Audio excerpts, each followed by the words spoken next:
कई बार अंग्रेजों की सरकार किसानों को बर्बाद करने के लिए कुछ इस तरह के भी काम करती थी, जैसे जबरदस्ती किसानों से कुछ खास तरह की फसल पैदा करवाई जाती थी। आप जानते हैं, बिहार के किसानों को अंग्रेज जबरदस्ती नील की खेती करवाते थे। जिस जमीन पर सबसे ज्यादा धान पैदा हो सकता है बिहार में और होता था, उस जमीन पर अंग्रेजों की सरकार जबरदस्ती नील की खेती करवाती थी। और किसान जब नील की खेती करने से मना करते थे तो उनके ऊपर अत्याचार किया जाता था। अंग्रेजों की सरकार को क्या रस था नील की खेती करवाने में? अंग्रेजों को नील की जरूरत थी। यूरोप में नील बहुत बिकता था, अंग्रेजों के अपने बाजार में नील बहुत बिकता था। और दूसरा मुश्किल यह थी कि नील की खेती करने से खेती भी बहुत बर्बाद होती थी। तो अंग्रेजों को नील चाहिए यूरोप के बाजार में बेचने के लिए, और उस नील को पैदा करने के लिए भारत के किसान को मजबूर करते थे। गांधी जी ने जो सबसे पहला सत्याग्रह किया था अपने चंपारण के प्रवास में, वो सत्याग्रह इसी सवाल को लेकर था कि अंग्रेजों की सरकार जबरदस्ती किसानों से नील की खेती करवाती थी, और गांधी जी कहा करते थे कि यह सबसे बड़ी हिंसा है। किसानों की मर्जी के खिलाफ जबरदस्ती उनसे किसी फसल का पैदा करवाया जाना, गांधी जी कहा करते थे हिंसा है। तो इसलिए चंपारण का सत्याग्रह करना पड़ा था महात्मा गांधी को।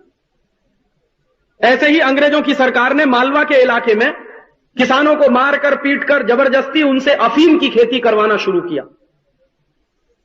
यह जो आज हमारे देश में बहुत बदनाम है मालवा का क्षेत्र, और हम लोग अक्सर यह कहा करते हैं कि मालवा के किसान सबसे ज्यादा अफीम पैदा करते हैं, यह जो अफीम पैदा करवाने का किस्सा है, यह अंग्रेजों का शुरू करवाया हुआ किस्सा है। हमारे देश में अंग्रेजों के आने के पहले अफीम की खेती नहीं थी, और होगी तो कहीं छुटपुट थी, बड़े पैमाने पर नहीं थी।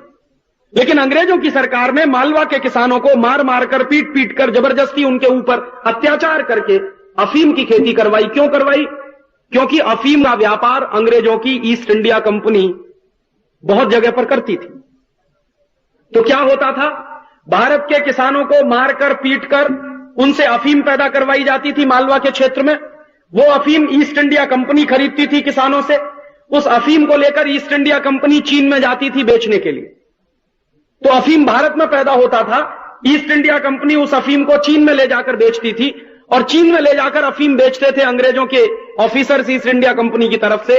तो मुनाफा भी कमाते थे और चीन के लोगों को नशे का शिकार भी बनाते थे। पूरे के पूरे चीन को बर्बाद किया था अंग्रेजों ने, अफीम पिला पिलाकर, अफीम खिला खिलाकर। अफीम यहां से पैदा करवा के ले जाते थे और वहां पर चीन में बेची जाती थी। और चीन के लोगों को पहले मुफ्त में अफीम पिलाई अंग्रेजों ने, मुफ्त में अफीम खिलाई। फिर धीरे धीरे नशे के शिकार हो गए तो उनसे पैसा लेने शुरू किया और अफीम देना शुरू किया। और आप जानते हैं कि चीन में एक बहुत बड़ा अफीम युद्ध हुआ है अंग्रेजों के खिलाफ, जिसको ओपियम ट्रेड वॉर कहा जाता है चीन के इतिहास में। वो इसीलिए हुआ कि भारत में अफीम पैदा होती थी मालवा में, अंग्रेजों की सरकार वो अफीम पैदा कराती थी, चीन में ले जाकर वो अफीम बेची जाती थी, चीन के लोगों को उससे बर्बाद किया जाता था। इस तरह के कानून भी अंग्रेजों की सरकार ने बनाए थे भारत को बर्बाद करने के लिए, भारत के किसानों को बर्बाद करने के लिए।